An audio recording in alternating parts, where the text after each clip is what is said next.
Hello, welcome to Biology, the scientific study of life. Cancer results from genetic changes that affect cell cycle control. We considered cancer as a set of diseases in which cells escape from the control mechanisms, normally limiting their growth. Now that we have discussed the molecular basis of gene expression and its regulation, we are ready to look at cancer more closely. The gene regulation systems that go wrong during cancer turn out to be the very same systems that play important roles in embryonic development. The immune response and many other biological processes. Those research into the molecular basis of cancer has both benefited from and informed many other fields of biology. Types of genes associated with cancer. The genes that normally regulate cell growth and division during the cell cycle include genes for growth factors, their receptors, and the intracellular molecules of signaling pathways. Mutations that alter any of these genes in somatic cells can lead to cancer. The agent of such change can be random, spontaneous mutation. However, it is likely that many cancer-causing mutations result from environmental influences such as chemical carcinogens, X-rays, and certain viruses. An early breakthrough in understanding cancer came in 1911 when Broughton Ross discovered a virus that caused cancer in chickens. Since then, scientists have recognized a number of tumor viruses that cause cancer in various animals, including humans. In Epstein-Barr virus, a herpes virus that causes infectious mononucleosis has been linked to virus that cause to several types of cancer, notably Burkitt's lymphoma, papilloma viruses of the babovirus group are associated with cancer to the cervix. Among the retroviruses, one called HTLVI causes a type of adult leukemia. All tumor viruses transform cells into cancer cells through the integration of viral nucleic acid into host cell DNA. Oncogenes and proto-oncogenes. Research on tumor viruses led to the discovery of cancer causing genes called oncogenes, from the Greek onko, tumor, in certain retroviruses. Subsequently, close counterparts of these oncogenes were found in the genomes of humans and other animals. The normal cellular genes called proto-oncogenes code for proteins that stimulate normal cell growth and division. How might a proto-oncogene, a gene that has an essential function in normal cells, become an oncogene, a cancer-causing gene? In general, an oncogene arises from a genetic change that leads to an increase either in the amount of the proto-oncogene's protein product or in the instinct activity of each protein molecule.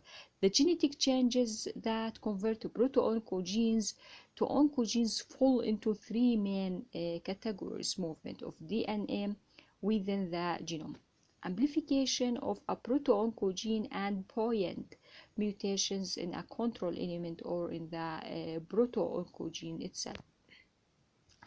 Cancer cells are frequently found in contain chromosomes that have broken and rejoined incorrectly, translocating fragments from one chromosome to another. If a translocated proto-oncogene ends up near an especially active promoter or other control element, its transcription may increase, making an oncogene. Movement of transposable elements also may place or more active promoter near a proto-oncogene, increasing its expression.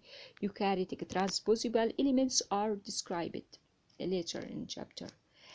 The second main type of genetic change, amplification, increases the number of copies of the proto-oncogene in the cell. The third possibility, it is a buoyant mutation, either one in the promoter or an enhancer that control a proto-oncogene, causing an increase in its expression, or two in the coding sequence, changing the gene's products to a protein that is more active or more resistant to degradation than the normal protein. All these mechanisms can lead to abnormal stimulation of the cell cycle and put the cell on the path of malignancy.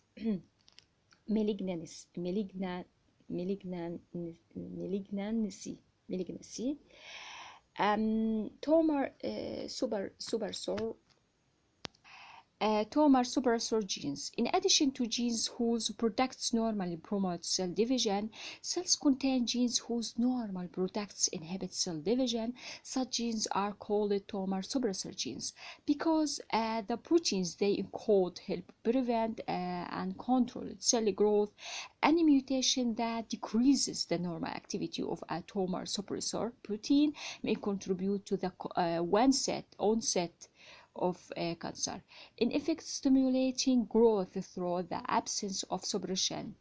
The protein products of tumor suppressor genes have various functions. Some tumor suppressor protein normally repair damaged DNA, a function that prevents the cell from accumulating cancer-causing mutations. Other tumor suppressor proteins control the adhesion of cells to each other or to the extracellular matrix.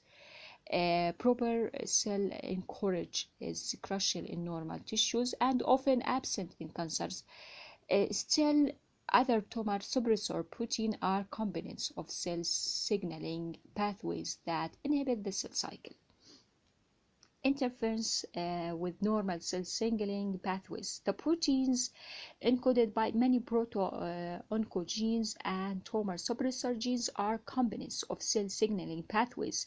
Let's take a closer look at how such proteins function in normal cells and what goes wrong with their function in cancer cells. We will focus on the products of two key genes that RAS proto-oncogenes and the p53 tumor suppressor gene. Mutations in RAS occur in about 30% of human cancers, mutations in p53 in more than 50%. The RAS protein encoded by the RAS gene is a G protein that relays a signal from a growth factor receptor on the plasma membrane to a cascade of protein kinases. The cellular response at the end of pathway is the synthesis of a protein that stimulates the cell cycle. Notice this figure. Normally, such a pathway will not operate unless triggered by the appropriate growth factor, but certain mutations in the RAS gene can lead to production of a hyperactive RAS protein that triggers the kinases cascade, resulting in increased cell division even in the absence of a growth factor. In fact, hyperactive versions or excess amounts of any of the pathway's components can have the same outcome: excessive cell division. This figure shows a pathway in which signal leads to the synthesis of a protein that suppresses the cell cycle. In this case, the signal is damaged in the cell's DNA, perhaps as the result of exposure to ultraviolet light. Operation of this signal pathway blocks the cell cycle until the damage has been repaired. Otherwise, the damage might contribute to tumor formation by causing mutations or chromosomal abnormality. Thus, the genes for the components of the pathway acts as tumor suppressor genes. The tumor suppressor protein encoded by the wild-type B53 gene in a specific transcription factor that promotes the synthesis of cell cycle inhibiting proteins. That is why a mutation knocking out the B53 gene, like a mutation that leads to a hyperactive RAS protein, can lead to excessive cell growth and cancer. The P53 gene, named for the 53,000 Dalton molecular weight of its protein products, has been called the